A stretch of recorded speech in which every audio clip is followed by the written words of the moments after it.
The human mind is an incredible thing. It allows us to experience life in all its beauty, from the taste of a delicious meal to the feeling of accomplishment after a job well done. But what exactly is the mind? Is it something separate from our physical bodies, or is it simply a product of our brain activity? And what is its relationship to our emotions and personality? Join me as we explore the fascinating topic of the mind. Let's start by breaking down the definition of the mind. The mind is the set of cognitive faculties that includes consciousness, perception, thinking, judgment, language, and memory. It's often seen as the seat of awareness and reasoning, allowing us to understand the world around us and make decisions based on our beliefs and values. Now you might be wondering what's the difference between the mind and the brain. Well, the brain is a physical organ, made up of neurons and other cells that are responsible for processing information and controlling our thoughts and actions. On the other hand, the mind is a more abstract concept. It's what we use to think, feel, and experience the world around us. Although they are closely related, the mind and brain are not the same thing. Philosophers and scientists have been debating this for centuries, trying to figure out if the mind is separate from the brain or simply a product of it. Now let's dive into some of the different ways that the mind has been interpreted throughout history. One of the earliest and most influential philosophers to grapple with the nature of the mind was Plato. He saw the mind as a gateway to eternal truths,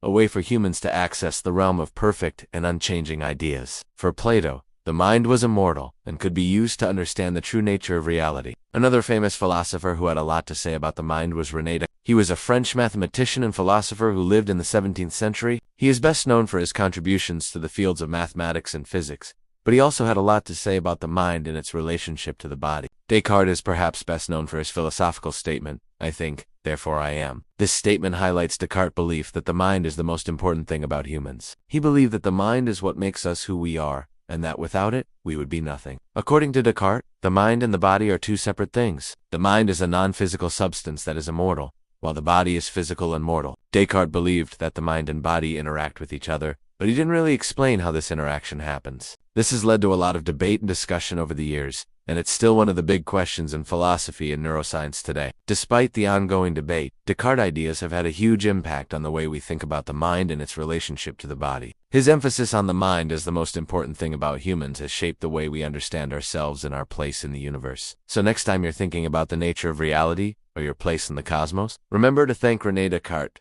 for helping us all understand the power of the mind. The Islamic Golden Age was a period of cultural, economic, and scientific flourishing in Muslim history that lasted from the 8th to the 14th century. During this time, Muslim scholars made significant contributions to various fields of knowledge, including philosophy, mathematics, astronomy, and medicine. Two prominent Islamic philosophers, Al-Farabi and Ibn Sina, also known as Avicenna, made significant contributions to the study of the mind and its relationship to the soul and body. Al-Farabi, who lived from 872 to 950 CE, was a polymath and one of the most prolific writers of the Islamic Golden Age.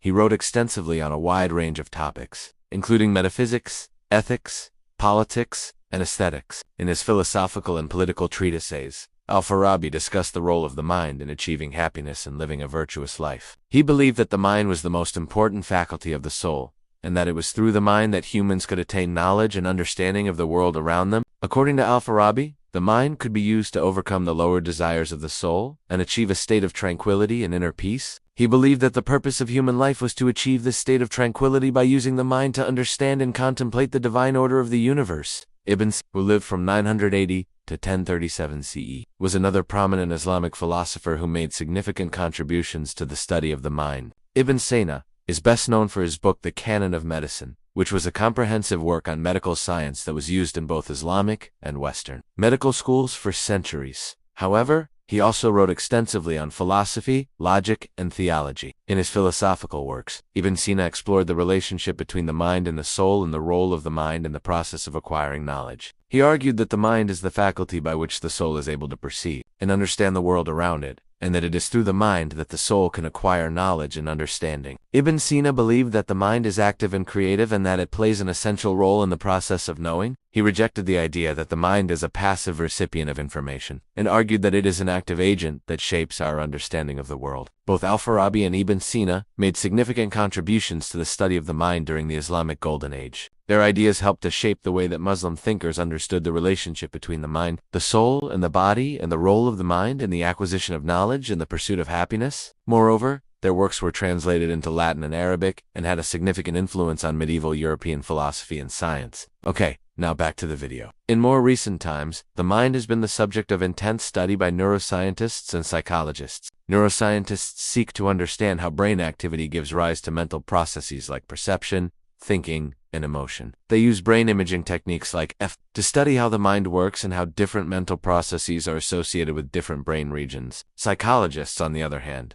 study how the mind influences our behavior, emotions, and personality. They use various research methods to study mental processes like perception, memory, and cognition, and how these processes affect our behavior. So what does the science tell us about the nature of the mind? Well, we know that the mind is intimately connected to the brain, and that mental processes are associated with specific brain regions. We also know that the mind is incredibly complex, and that there are still many things that we don't understand about it. Despite the progress that we've made in understanding the mind, there are still many questions that remain unanswered. What is the relationship between the mind and the brain? How do mental processes arise from brain activity? And what is the nature of consciousness? These are just a few of the big questions that scientists are working to answer. Outside of the realm of science, the mind has also been the subject of mystical and spiritual interpretation. In some traditions, the mind is linked to the soul or spirit and is believed to have powers beyond logic, intuition, creativity, or even spiritual insight. Some believe that the mind can be used to heal the body or influence the world around us. While these claims are difficult to prove scientifically, they offer an interesting perspective on the potential power of the mind. No matter how you define it or interpret it, the mind is an incredibly powerful force. It allows us to experience life in all its wonder and complexity, and it shapes the way we interact with the world around us. So the next time you find yourself lost in thought, take a moment to appreciate the incredible power of the mind and all that it allows us to experience. And with that, we bring this episode on the mind to a close. Thank you for joining me on this journey of discovery as we explored the fascinating topic of the mind. I hope you found this information insightful and thought-provoking. If you did, please don't forget to hit the like button and share it with your friends. And if you haven't already, please subscribe to stay up to date on our latest episodes. Your support means the world to us and helps us continue creating engaging and educational content on various topics. Once again, thanks for watching. Until next time, stay curious and keep asking questions.